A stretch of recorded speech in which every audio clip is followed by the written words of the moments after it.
Estou lendo a introdução ao Novo Testamento. Eu vou caracterizar essa aqui como introdução número 4.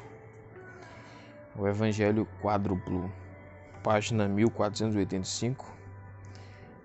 Quem fala aqui é o F.F. Bruce. O Evangelho e os Evangelhos. Falamos usualmente dos 4 Evangelhos, dos Evangelhos apócrifos e assim por diante, usando a palavra evangelhos livremente no plural, mas este uso não teria sido compreendido na igreja dos dias apostólicos, nem durante quase um século após a era apostólica. As primeiras ocorrências da palavra evangelhos, no plural, nesse sentido posterior, estão na segunda metade do século II, em Justino Marte, Cláudio Apolinário Clemente de Alexandria, Irineu e no cânon Muratório, Justino, Primeira Apologia 66:3, fala das memórias dos apóstolos.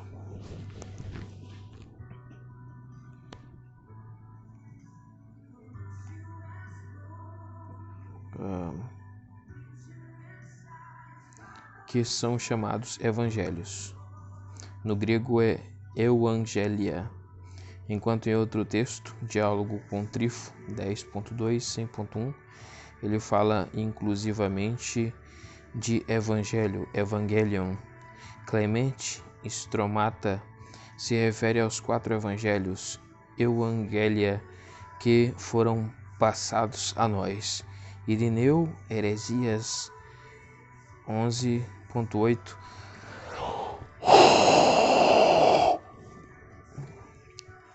não fala somente do evangelho, euangelion quádruplo, mas também dos evangelhos, euangelia.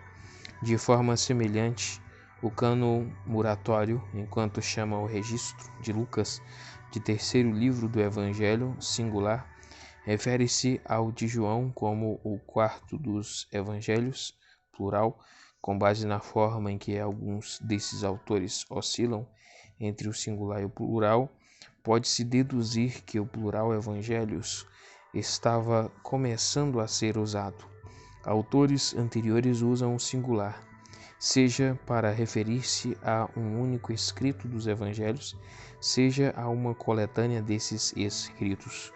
E o uso do singular abrangente para denotar o registro quádruplo continuou durante um longo período depois das primeiras ocorrências documentadas do plural.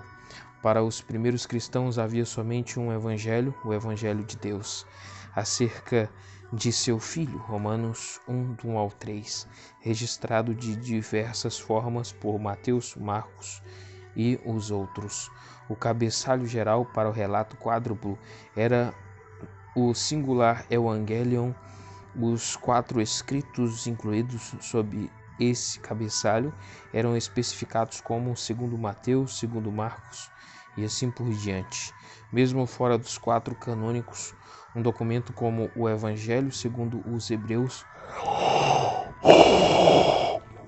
foi considerado por aqueles que o reconhecerão como o mesmo Evangelho de Cristo, na forma em que foi registrado entre os hebreus.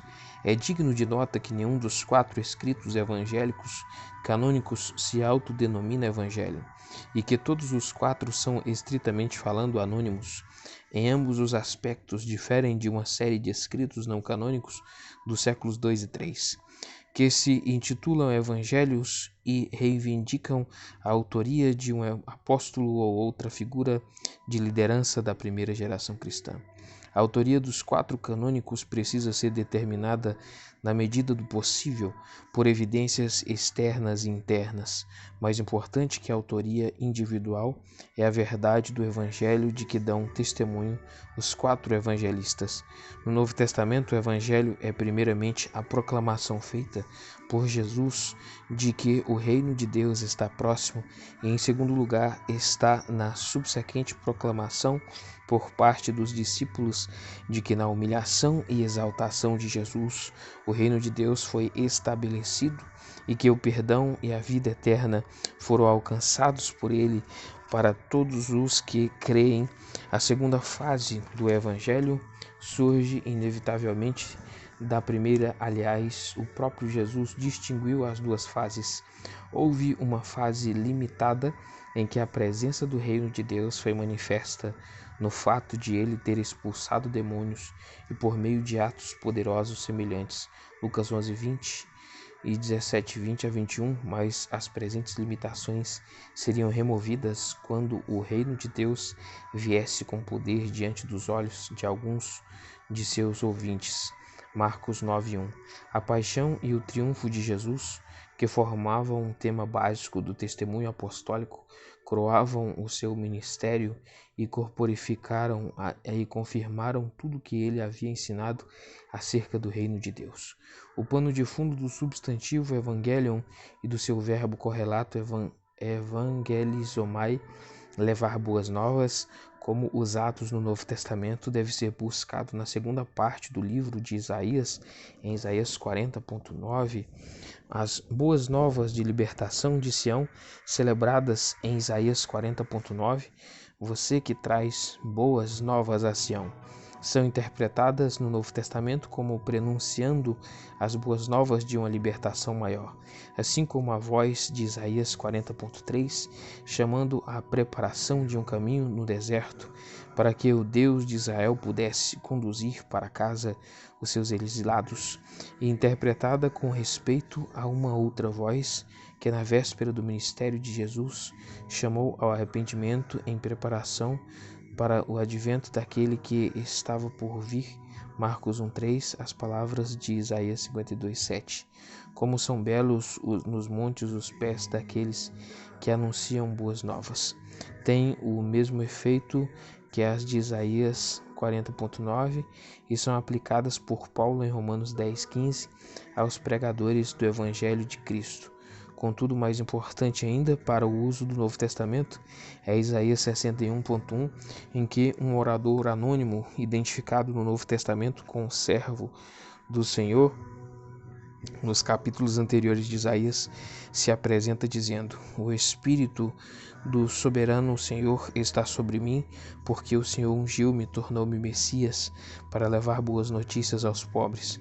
Em Lucas 4:17-21, Jesus lê esse texto na sinagoga em Nazaré e aplica-o a si mesmo, e a narrativa da resposta de Jesus à pergunta de João Batista na prisão registra como ele destacou o argumento definitivo a favor de ele ser realmente aquele que estava por vir, de quem João tinha falado anteriormente, o fato de que as boas novas são pregadas aos pobres, Mateus 11:5 e Lucas 7:22.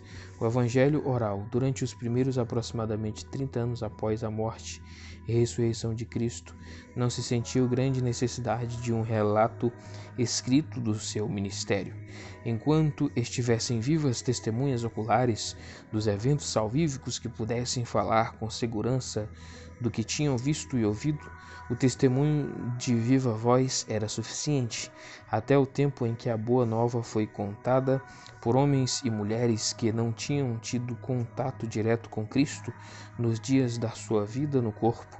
Eles sempre podiam apelar para a autoridade daqueles que tinham conhecimento de primeira mão, e essa atitude mental demorou para se extinguir.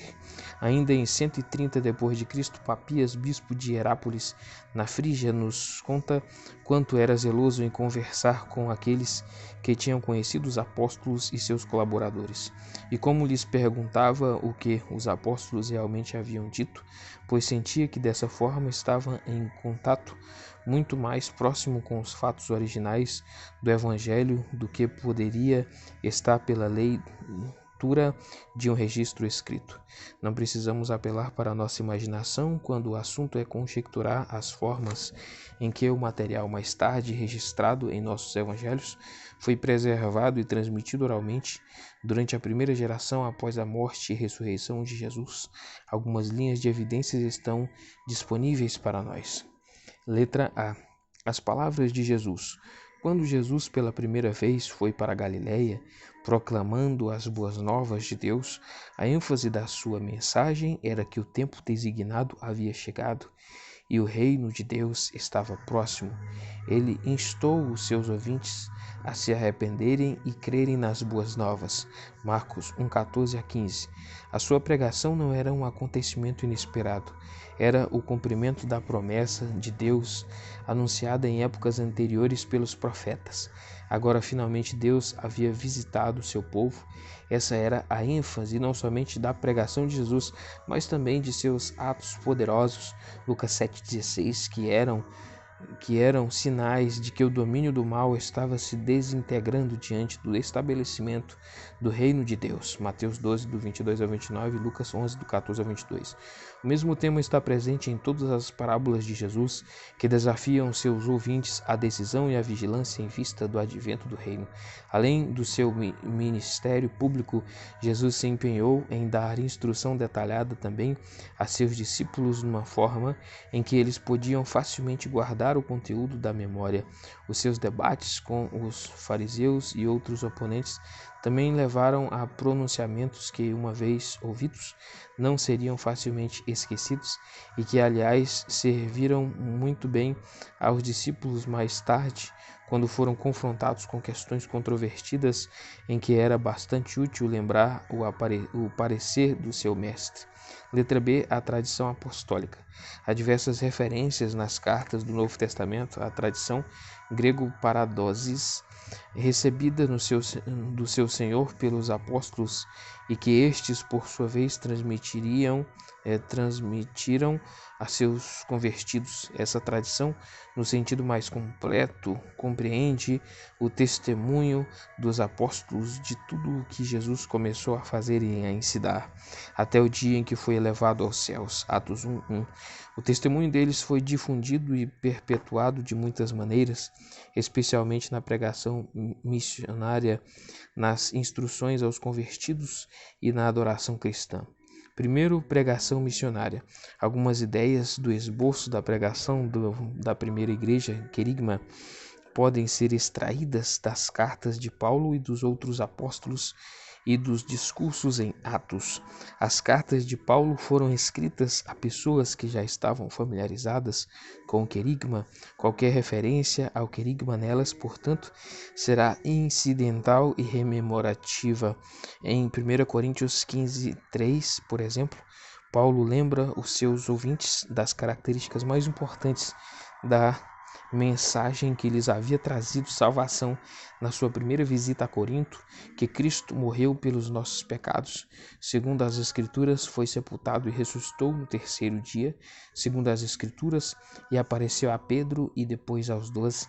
Depois disso apareceu a mais de 500 irmãos de uma só vez, a maioria dos quais ainda vive, embora alguns já tenham adormecido. Depois apareceu a Tiago e então a todos os apóstolos. Paulo diz que a mensagem em si é resumida. Ela também recebeu de outros para ela bom, antes de ele mesmo passá-la adiante para Edoca aos coríntios. Os outros de quem ele recebeu esse resumo provavelmente são os dois indivíduos mencionados nele por nome, Pedro e Tiago, a quem encontrou quando fez uma breve visita a Jerusalém no terceiro ano depois da sua conversão, Gálatas 1:18 e 19. Por breve que seja, ela contém mais do que a narração dos meros fatos de que uma certa pessoa morreu, foi sepultada, ressuscitou dos mortos e depois apareceu a um número de pessoas que a conheciam. Esses fatos são interpretados. A pessoa mencionada era Cristo, o Messias esperado de Israel. A sua morte foi sofrida em certo sentido pelos pecados dos outros, e sua morte e ressurreição também ocorreram de acordo com os escritos proféticos do Antigo Testamento. De referências incidentais na mesma carta, descobrimos que a morte de Cristo foi infligida por meio da crucificação, um fato que escandalizava muitos que ouviam a história do Evangelho. Já a simples ideia de um Messias crucificado era escândalo para os judeus e loucura para os gentios. 1 Coríntios 1:23. Em outras cartas de Paulo, ficamos sabendo que Jesus nasceu como judeu e viveu sob a lei judaica, Gálatas 4:4, que ele era não somente um descendente de Abraão, mas também um membro da casa real de Davi, Romanos 1:3, que embora tivesse morrido a morte romana por crucificação, mesmo assim certa responsabilidade por sua morte estava sobre os judeus. 1 Tessalonicenses 2:15.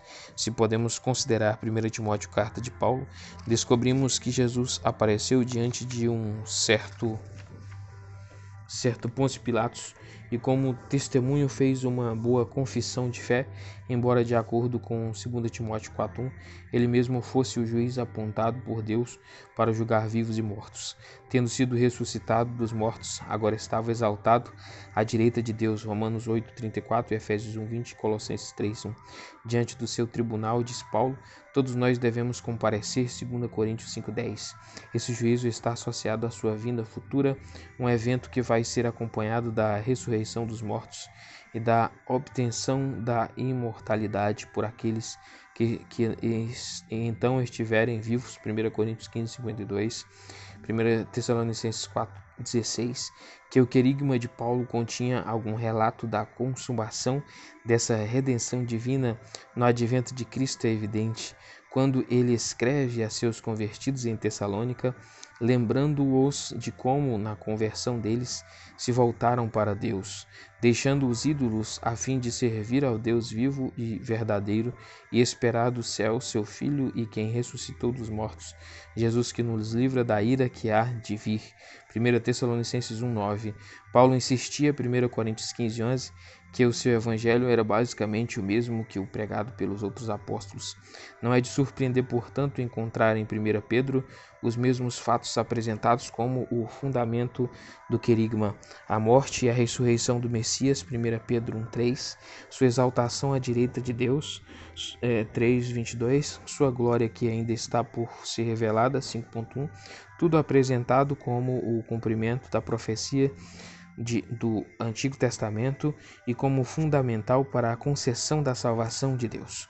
O autor afirma ser testemunha dos sofrimentos de Cristo e descreve os eventos salvíficos, especialmente a paciência de Cristo em sofrer maus tratos e a morte imerecidos, de forma tão vívida que Sacerdote destaca isso da seguinte forma, que em geral o seu pensamento segue a pregação apostólica, está claro e poderíamos crer facilmente que em alguns lugares até a linguagem é ecoada.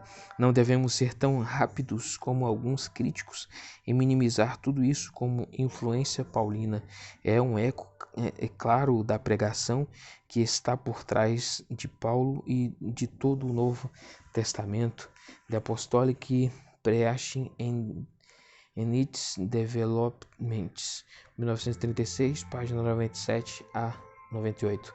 O mesmo padrão geral dos eventos redentores é a premissa subjacente de outras cartas do Novo Testamento, notavelmente Hebreus e 1 João, e também de Apocalipse. Portanto, na mensagem primitiva de que esses diversos documentos dão testemunho, os seguintes elementos podem ser distinguidos. Deus visitou e redimiu o seu povo ao enviar o Messias prometido no tempo da realização do propósito divino revelado nas Escrituras do Antigo Testamento. E 2. O Messias veio como havia sido profetizado, da raça de Israel, da tribo de Judá, da ascendência real davídica, na pessoa de Jesus de Nazaré. E 3. Como os profetas haviam predito, ele morreu pelos pecados dos homens numa cruz, foi sepultado e, número 4, ressuscitou no terceiro dia, como muitas testemunhas oculares podiam confirmar. E 5. Ele foi exaltado na glória à direita de Deus, enquanto 6. O seu Espírito Santo foi enviado para os que creem nele. E 7. O próprio Cristo vai voltar à terra para julgar vivos e mortos e para concluir a obra da redenção tanto do seu povo quanto por meio deles de toda a criação. Versículo 8, número 8.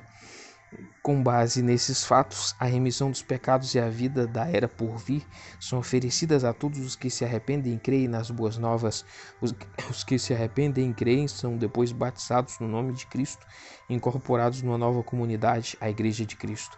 Os discursos atribuídos a Pedro e Paulo na primeira metade de Atos provavelmente não são criação livre do historiador, mas resumos confiáveis da pregação apostólica inicial. Desses sermões, os mais importantes são os pregados por Pedro em Jerusalém no dia de Pentecostes, Atos 2, 22 e 36, e em Cesareia, na casa de Cornélio, 10, 36 a 42, e o pregado por Paulo alguns anos mais tarde na sinagoga de Antioquia da Pisídia, 13, 17 a 41. Mais fragmentos do querigma podem ser identificados em 13 ao 26. Em todos estes discursos encontramos a mesma mensagem que é refletida nas cartas de Paulo e dos outros. A mensagem em si é chamada de boas novas. São anunciadas como o cumprimento da profecia do Antigo Testamento. O seu tópico é Jesus de Nazaré, um descendente de Davi cuja vida pública começou durante o ministério do seu precursor, João Batista, e cuja missão foi divinamente comprovada pelas suas obras de misericórdia e poder. Ele foi denunciado a seus inimigos, entregue aos romanos pelos governantes judeus e, consequentemente, crucificado. Há referências a isso mais do que uma vez em linguagem semelhante em Deuteronômio 21, 23. Qualquer que for pendurado no madeiro está debaixo da maldição de Deus. Ele foi então retirado da cruz e sepultado, mas ressuscitado por Deus no terceiro dia, e os apóstolos constantemente destacaram o seu testemunho ocular da ressurreição dele.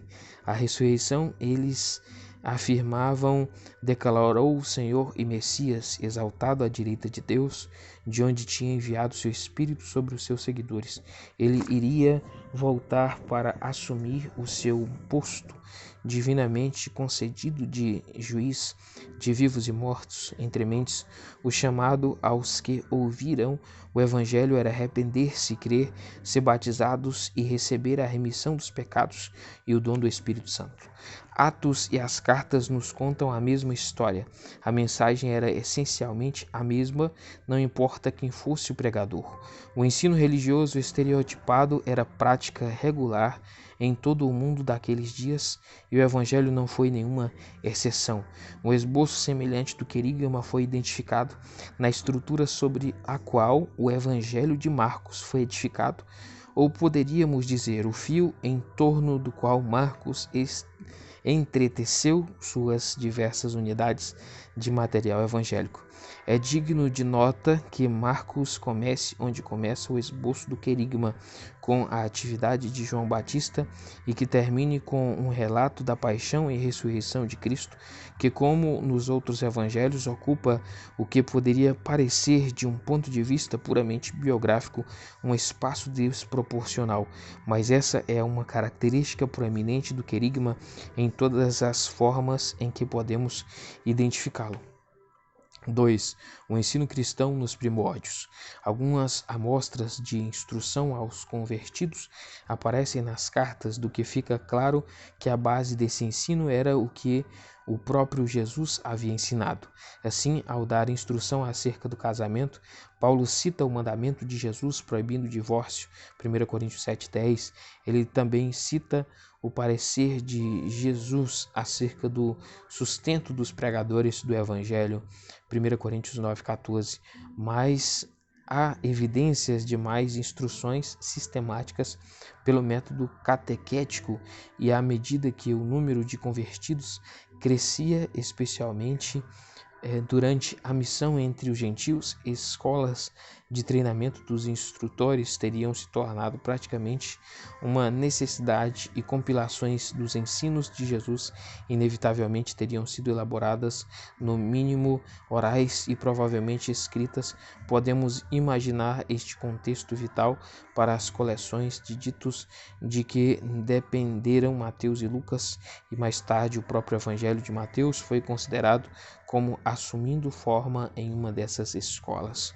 Número 3. O culto cristão nos primórdios. O culto também, as obras e palavras de Jesus inevitavelmente seriam lembradas. Nos primeiros dias da fé, aqueles que haviam conhecido Jesus dificilmente devem ter conseguido evitar dizer uns aos outros, quando se encontravam informalmente ou em reuniões marcadas de adoração e comunhão: você lembra como o nosso mestre?